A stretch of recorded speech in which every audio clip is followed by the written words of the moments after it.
আপনি অজু করে সুন্দর করে 5 ওয়াক্ত নামাজ জামাতে পড়বেন, ডেইলি 1 ঘন্টা করে কোরআন তেলাওয়াত করবেন, সময় পেলে একটু হাদিস পড়বেন, 2-4 টাকা দান সদকা করবেন, ভালো কাজের সাথে থাকবেন, অন্যায় কাজে যাবেন না, ইসলামকে এগিয়ে নেওয়ার জন্য আমর বিল মারুফ নাহি আনিল মুনকারের কাজ করবেন।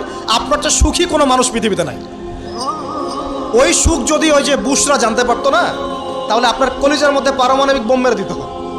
কথা বুঝতে পারেন নাই?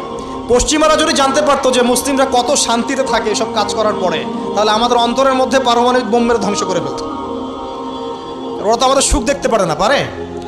প্রকৃতপক্ষে এরা বিশ্বের কোনো ধার্মিক মানুষের সুখই দেখতে পারে না। এরা শুধু মুসলিমদের শত্রু নয়, বরং ধর্মের শত্রু। যারাই ধর্মকে বুকে আগলে রেখে পালন করতে চায়, হোক সে সনাতন ধর্ম বা আমাদের হিন্দু ভাইরা বা খ্রিস্টানিজম বা বুদ্ধিজম, হ্যাঁ, বা মুসলিম আমরা যারা আছি, যারা ধর্মতাত্ত্বিক চিন্তা করে এবং প্রত্যেকেই যদি যার যার ধর্ম ঠিকঠাক মতো পালন করে, সমাজে কিন্তু